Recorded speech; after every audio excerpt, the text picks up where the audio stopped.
من قلب الغابة طلعنا، حنطلع دغري على البحر. هيدا الغابة وهيدا البحر. سبحان الله ليكو هيدي البطة. هيدي الغابة اخواتي مساحتها 315 هكتار. نحن هلا بغابة فيرنافالد. رح فرجيكم هيدي محمية طبيعية. هيدي هون ممنوع تمرق السيارات، بس للمشاة. في بارك هون مجاني، يعني فيك تسوق السيارة. واول شي لفتني بهيدي الغابة هيدي اللافتة انه مستوى الحريق هلا واحد، يعني هو اوطى مستوى للحريق بهيدا الفترة. وفي كمان هيدي الاشارة يلي هون بترمز لحوافر الخيول، بتدل على انه هيدا الممر يلي هون هو ممر خاص بالخيول. يعني كمان هيدي اللافتة بتدلنا انه داخل غابة فيرنافالد في مسار رياضي طوله تقريبا 2 كيلومتر ونص، وفي محطات للتمارين والتوازن والتسلق وسط الطبيعة.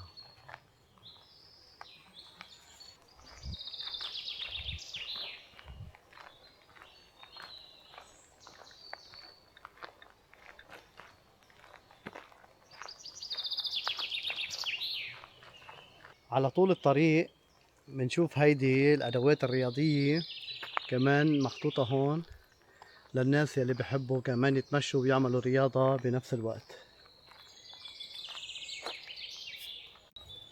هيدي الإشارات هون بتدلنا على بداية مسار الرياضة داخل الغابة. من هون رح نكمل الطريق بين الأشجار ونشوف شو في محطات داخل هيدي الغابة. كلها ممرات متشعبة، طرقات من كل الاتجاهات. هيدي هون طريق للخيول. هيدي هون بتدل انه ممنوع الخيول، بس للمشاة. هيدي الغابة اخواتي مساحتها 315 هكتار، يعني تخيلوا هيدا الحجم الضخم. كل ما نبعد لجوا بهيدي الممرات الحلوة منبطل نسمع اي اصوات، ما في الا اصوات العصافير والرواء الحلو. تخيلوا هيدي الغابة بتبلش من هون من هاي المنطقة وبتنتهي على البحر. يعني هيدي من أنظر الغابات الموجودة هون بألمانيا، ومن أقلها يمكن ما في غيرها كمان، إنه هيدي الغابة ملاصقة للبحر تماما. شو سبحان الله. ليكو الشجر عمره مئات السنين. هيدا الشجر الغابة عمرها تقريبا 130 سنة. الناس بنوها لهيدي الغابة كرمال يخففوا امتداد الرمل ويحموا المنطقة من العواصف. كلها ممرات. من هون ممر طويل، من هون كمان. عن جد فعلا شيء كتير رائع. بنصح الكل يجي يعملها هاي التجربة. الغابة كتير حلوة. مش عارف وين بروح. 4 ممرات قدامي. هيدا واحد، وهيدا واحد هون، وهيدا واحد من هاي الجهة. نحن ضايعين هلا. راح نروح هيك بهذا الاتجاه لنشوف وين الله بيسر. كمان المزيد من هيدي الأدوات الرياضية موجودة بقلب الغابة. شوفوا قديش هن مهتمين بهيدي التفاصيل. انتو عم تعمل هيدي التمشاي، كمان فيك تعمل رياضة بنفس الوقت.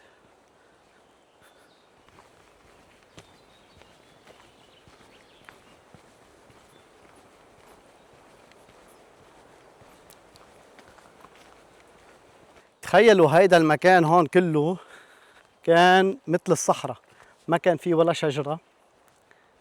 سنة 1880 قررت الناس تعمل هيدي الغابة. ممرات ما بتنتهي، الغابة كتير ضخمة اخواتي. شجر هون كله شجر صنوبر وشجر سنديان، بس الأكترية شجر صنوبر. الريحة ما فيني أوصف لكم إياها قد ما هي حلوة. بس بتحس حالك عم تتنفس من قلب الغابة. خلينا نجرب هيدي الادوات الرياضيه. بعتقد هيدي للبوش اب، اي اصعب وحده واي اسهل وحده. بعتقد يمكن الواطيه هي الصعبه. خلينا نجرب الواطيه. كم وحده فيني اعمل؟ واحد، اثنين، ثمانية، تسعة، 10.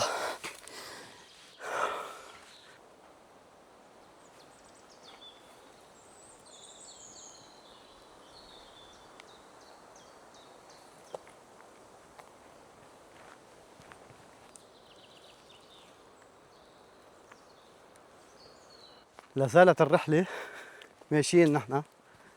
تخيلوا عدد الأشجار، آلاف الأشجار إخواتي، أو مئات آلاف الأشجار. حتى كمان في أشجار صغيرة عم تطلع من جديد.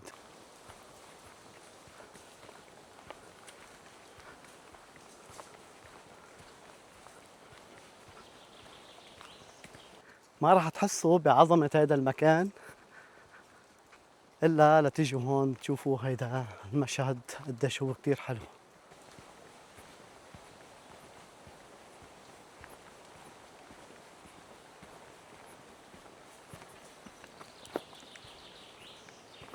كلها ممرات، شي بيضيع صراحة، وما في انترنت هون أبدا. بس نحن هلا إن شاء الله مطرح ما رحنا بنرجع. خلينا نكمل بهيدا الاتجاه نشوف هيدا المكان وين بيوصلنا.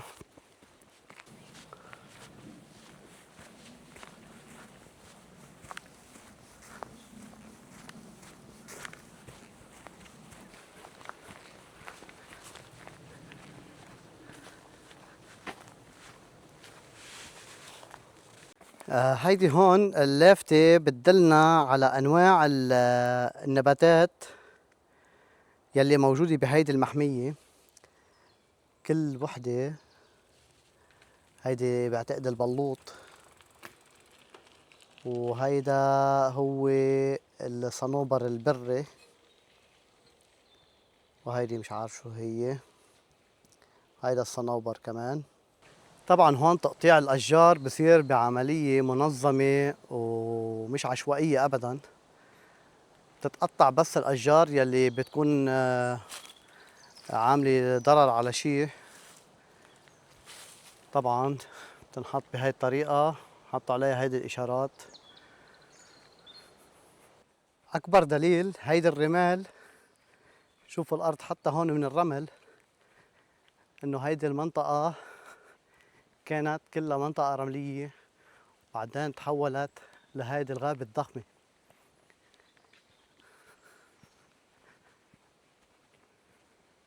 نحن مكملين معكم بهذا الطريق.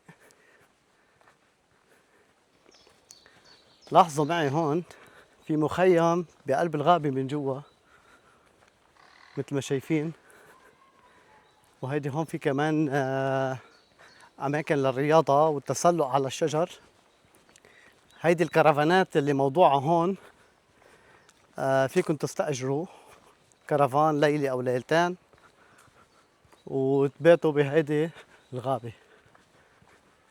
لاحظوا معي هيدا الكوخ اللي موجود هون، هيدا فينا نستأجره ونقضي ليلة كاملة بقلبه. بتجربة فريدة، هيدا الكوخ معلق على هيدي الشجر. من بعد ساعات طويلة بالمشي داخل هيدي الغابة وصلنا أخيراً على بحيرة فينكن مور. هيدي البحيرة موجودة بقلب الغابة، تعتبر جزء من مستنقع فينكن مور تاريخي. والملفت انه سطحها يعني بكاد يختفي تحت آلاف أوراق زنابق الماء. لما تشوف بالأفلام الطبيعية ضفدع قاعد فوق ورقة خضراء كبيرة، غالبا بتكون هيدي الورقة اسمها زنبق المي، مثل هيدي يعني. سبحان الله، ليكو هيدي البطة مع الأولاد الصغار تبعولها. دخيل الله. الشيء يلي بيميز هيدي البحيرة إنها جزء من نظام بيئي حساس جدا، وتعتبر موطنا للعديد من الطيور والحيوانات البرية. هيدي البحيرة بتحتوي على أنواع نادرة من الطيور والضفادع والبط والأفاعي. هون على هيدي اللوحة بتاخدوا فكرة عن أنواع الضفادع يلي موجودة بهيدي البحيرة، وفي منها أنواع كتير نادرة وقابلة للانقراض. هيدي البحيرة فيها نوعين من الضفادع، واحد اسمه العلجوم الشائع، جلده بيجي خشن وفي كتير عليه نتوءات. هيدا مش مهدد بالانقراض. هيدا الضفدع التاني يلي لونه أزرق اسمه مورفروش، بيجي جلده ناعم كتير ورطب، مهدد هيدا بالانقراض. السبب الرئيسي تراجع أماكن العيش تبعيته بالطبيعة. وفي معلومة كتير مهمة، بموسم التزاوج الذكور من هذا النوع بيكون لونها رمادي عادي، وبعدين بتتحول لهيدا اللون الأزرق لبضعة أيام وبترجع تاخد اللون الطبيعي. الحياة البرية في فينك مور لا تقتصر على الضفادع فقط، هون بتعيش العديد من الطيور والحشرات والكائنات الأخرى. هيدي أفعى العشب الأوروبية وهي غير سامة للإنسان، بتعيش قرب المستنقعات والبرك، بتتغذى بشكل أساسي على الضفادع والأسماك الصغيرة. هيدي اسمها يرقة ذبابة الكيس، بتبني لنفسها غلاف صغير من النباتات لتحمي حالها داخل المي. هيدا اليعسوب الصغير بعيش قرب المي الهادية وبيتغذى على الحشرات الصغيرة. وهيدا النوع الأحمر هو من أسرع الحشرات الطائرة، وبتشوفه كتير بهيدا المكان قرب البحيرة. هيدا الطحلب من أهم نباتات المستنقعات، هيدا بخزن كميات كبيرة من المي سبحان الله، فهو بيساعد المستنقع على الاحتفاظ بهيدي المي. هيدي الحشرة بتقضي أكثر أوقاتها تحت المي، وبعدين بتتحول لحشرة طائرة سبحان الله. هيدا الحيوان اسمه السمندر المائي، من أشهر الكائنات يلي بتعيش بهيدي البحيرة. هيدا الطير اسمه طير القصب. هيدا بعيش جنب هيدي البحيرة، بضلوا حد القصب، وهيدا بيشتهر بصوته كتير حلو. هيدا النوع من السمك بعيش بهيدي البحيرة، بيعتبر غذاء مهم للعديد من الطيور والحيوانات. في أماكن معينة داخل الغابة ممنوع ندخلها من 1 أبريل ل 31 يوليو بسبب فترة تعشيش وتربية الطيور.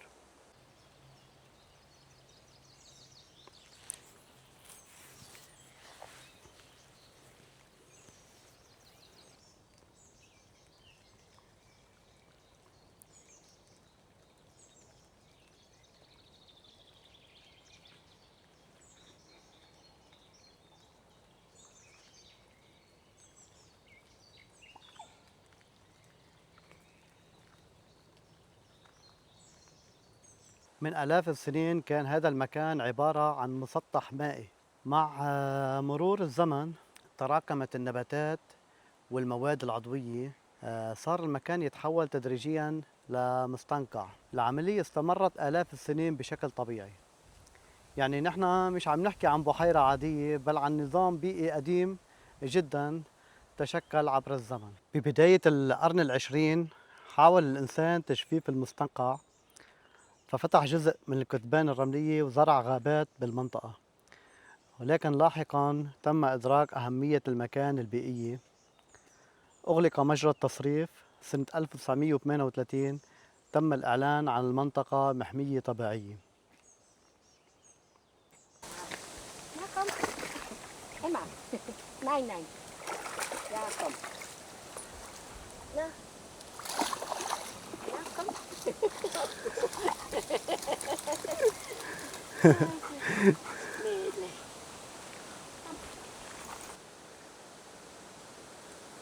هيدي اللوحة التذكارية يلي موجودة هون. الغابة تسمت على اسم الدكتور شارل فانر، وهو مسؤول ألماني من هامبورغ. سنة 1880 بلش مشروع ضخم لزراعة الأشجار بهيدا المكان، فصارت هيدي الغابة الضخمة، عشان هيك عملوا هيدي الغابة كلها باسمه.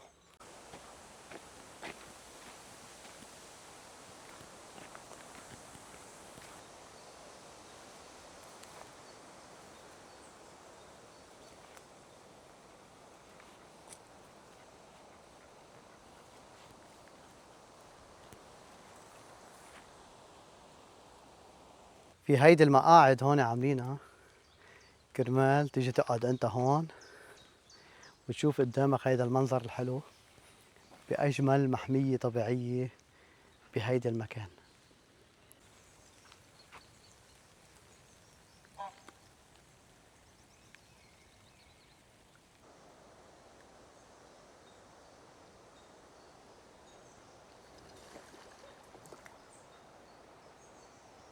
من بعد ما زرنا هيدي البحيرة الرائعة وجينا من قلب الغابة من جوا مسافة كيلومترات، رح نتوجه هلأ. تخيلوا اخواتي نحن من قلب الغابة طلعنا، حنطلع دغري على البحر مباشر. تعالوا معي، عشرات الأمتار بس رح نوصل على البحر. هيدا الشيء يلي بيميز هيدا المكان، انه بتكون بغابة توصل على بحيرة محمية طبيعية، وبعدين عشرات الأمتار بتوصل على البحر. المكان قد ما قلكن أنا عن جماله رح ضلني مقصر. كتير كتير حلو هيدا المكان. هون رح تشوفوا الكثبان الرملية قدامنا. اخواتي هيدا البحر وراي دغري، شوفوا طلعنا من الغابة على البحر مباشر. اخواتي سبحان الله، تخيلوا نحن كنا بهيدي الغابة هون وهيدا البط عم بطير، محمية طبيعية ضخمة، وطلعنا دغري مباشر على البحر قدامنا. شوفوا هيدا المكان قديش هو رائع يعني. حتى البحر كمان هلأ في عملية الجزر، البحر مختفي كمان.